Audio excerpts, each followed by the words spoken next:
Revenge films. This is a story from before my grandmother passed, when she was so clairvoyant that we thought she might have been a fortune teller. When my sister first said she was getting married, because my sister and I were close, she introduced her boyfriend to me and my husband before she introduced him to our parents. My little sister's boyfriend was a doctor. He was tall, he was objectively good-looking, and I was honestly shocked at how high his specs were. I wondered how a guy like him had slipped through the cracks and was still available. On top of all that, he was very friendly, and he seemed like a good person, and I was genuinely happy for my sister. But that night, I was making small talk to my husband and said, "I'm glad she found such a great person." My husband's face turned into a concerned expression, and he quietly replied, I can't really put it into words, but I got a really bad feeling about him. From what I could tell, I didn't get that feeling from him at all. So I was confused by my husband, but I thought maybe it was just a guy thing. When my little sister brought him to our parents' house to introduce him for the marriage, both my mom and dad were thrilled and were almost pushing her out of the house to go be with him. But only my grandma said, No, absolutely not. There is a devil attached to that man." And even though she had just laid eyes on him for a moment, she was in a panic. My grandma had a tendency to go into panic mode sometimes, so my parents were both like, well, this time it's a completely baseless fear, and they seemed to let it go. But because my grandma kept insisting, I decided I might as well do a tiny bit of research and started looking into my sister's boyfriend, just in case.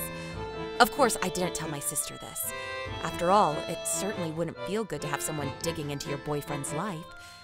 And this was when the shock came in. First of all, my sister's boyfriend had said his marriage to my sister would be his first, but he was actually once divorced.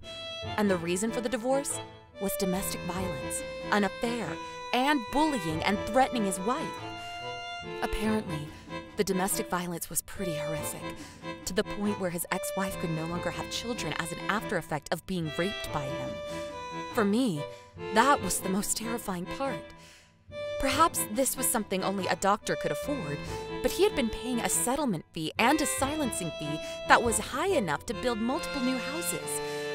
He was even cheating on his wife with minors. And beyond that, it turns out he had multiple affairs with multiple different partners. It doesn't end there, though. I found out that he has another girlfriend, with whom he was also discussing marriage with at the same time, except this one was also pregnant. They were apparently fighting over whether to keep or abort the baby. These horrible facts kept coming one after another, and my parents and I were dumbfounded.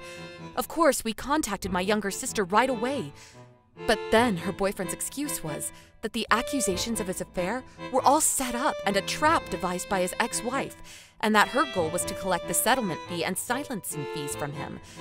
As for his other relationship that was moving towards marriage, as in the photo of him and his cheating partner trying to sneak out of a hotel entrance, he claimed that she was drunk and was trying to pull him aside, but he did a U-turn and didn't go in. In regards to the continued bullying of his wife, because she was the type of woman to set him up in the trap for the affairs, she had behavioral issues on an everyday basis. But because he wasn't home a lot due to his work, and he felt responsible for his overbearing mother-in-law, he told my sister that he would cut off ties with all of it if she were to marry him. This was a partner that my sister had considered spending the rest of her life with, so it wasn't easy for her to break up with him. But at the same time as her family, we didn't want her to end up in an unhappy marriage, and definitely not in the same situation as his ex-wife. That's why I felt like I had nothing to lose, and I sought out his ex-wife's contact information.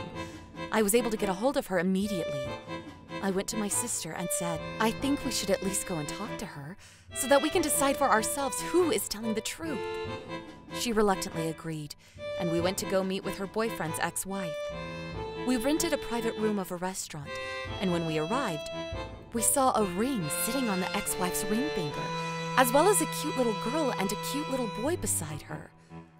"Oh, I didn't know you had children, and they're both so adorable." I tried complimenting her to lighten the mood, to which she replied, "They're actually both adopted." And my sister and I were both shocked. I had heard enough from the detective agency already, But my sister and I were about to find out the reality of the situation was much, much worse. After they got married, she had felt his brutality enough times, and she told him that she wanted to end things. That only made him hit her harder, and he declared to her that if they were to have kids, then she would never leave him at all. So he forced himself onto her, despite her begging him to stop. As a result, she was so brutalized that her body was no longer able to bear children. The 2 children sitting beside her were both adopted after she and her current husband discussed that they still wanted to have a family. When my sister heard all of this, she quickly sobered up, and when she went home, she told her boyfriend that she wanted to break off the engagement. Then, as if he had instantly peeled off his disguise, he turned into a completely different monster and barked at her. There's no way I'm gonna accept that! Stop it! Then you better get down on your knees and say you're gonna marry me! Huh? What's that? You can't say it? And he threw a tantrum in my sister's house. After hitting my sister in the head with a chair and knocking her out, he tried to do as he did to his ex-wife and get her pregnant, bind her to him. But thankfully, the neighbor in the apartment next door heard my sister's screams, along with the clashing of large objects, and he jumped across the fire escape balconies to save her. He also contacted the police, and my sister's boyfriend was arrested and taken in. My sister was taken in an ambulance to the hospital, where she was treated for a concussion. Since she was hit in the head by the chair, the impact was strong. But fortunately, after a few days spent in the hospital, she was discharged without any additional damage. He may have gotten away with a settlement before, but my family unanimously decided to take him to court. He was convicted and charged, and was sent behind bars. Of course, his medical license was revoked, and we were able to confirm that his life would be destroyed. But I felt this was karma, and he did it all to himself. On top of that, my sister made sure to collect her hospital bills from him. I never could have imagined that believing in my grandma's sixth sense and doing a little bit of research into somebody would result in this ending. My sister was depressed for a short time, unable to trust herself and her eye for seeing men. I think she got lucky, though, that she realized before she had actually tied the knot with a scumbag like that. After the incident, I had to ask my husband, why did you have a bad feeling about him? Did he show signs of being a monster? But he just replied, It was just a feeling.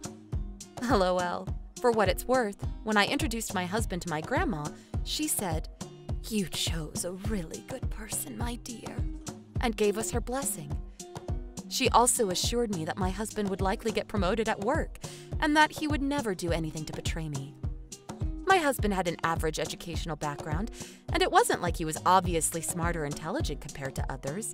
So average that I was honestly pretty amazed with his background that he was able to get a job with his company. But, just as my grandma had predicted, he continued to get promoted and is now at a director level. My parents said that they had been saved by my grandma's clairvoyance in the past as well. One time, my mom and dad were planning to go on holiday, and they were supposed to get on a certain train.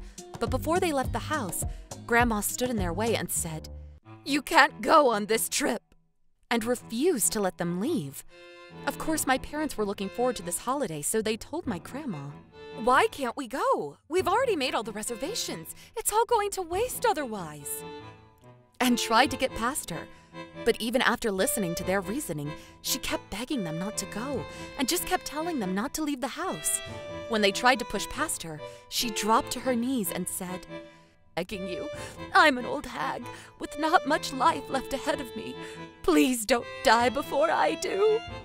She started sobbing on the floor, so they got a little scared, and in the end, my parents caved and had to cancel their trip.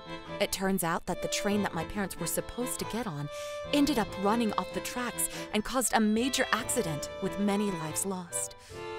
Because of that incident, my parents said they could never ignore my grandma and her sixth sense. As for my sister, after her incident with the devil, she said, "I think I'll stay away from men for a little while," and had become quite nervous and negative about relationships. But the following year, my grandma asked her, "Will you come with me to the hospital, my dear?" and randomly asked my sister to accompany her. Around that time, my grandma wasn't doing so well, so she often was going to the hospital, but it was always my mom that would take her. That's why I thought it was a bit strange. But when they went to the cafeteria inside the hospital, the restaurant just so happened to get their order wrong. We are very sorry about that. We're gonna remake your dishes immediately. The manager ran over to apologize to them, but my sister smiled and said, "No worries at all. This spaghetti also looks very delicious." Because my sister dealt with it so kindly, he immediately fell for her. And by the second time that they went back, he asked for her number. That was the start of my sister's relationship with her now husband. At that time, my grandma said to her, "Well, as fate would have it, you've met someone truly good. This time you're going to live happily ever after. I can't wait to see the wedding dress, my dear." She left my sister with those words, and by the next morning, she passed away peacefully in her sleep. Our entire family loved my grandma very much, but my sister in particular was hit hard by her death. "Grandma! You said you wanted to see me in my wedding dress!" She sobbed for weeks and weeks as we sent my grandma off to the next life. During that time, my sister's boyfriend was always by her side to support her and care for her. And as if she was making my grandma's final words come true, my sister looked absolutely beautiful in her wedding dress. Nowadays, my sister is helping out at her husband's restaurant, but I see her smiling every day, and she seems genuinely happy. Every year at the anniversary of our grandma's passing, I think to myself, that must have been my grandma's final gift to my little sister, and smile. How was today's video? If you enjoyed it, please subscribe, like, and leave a comment. Stay tuned for more.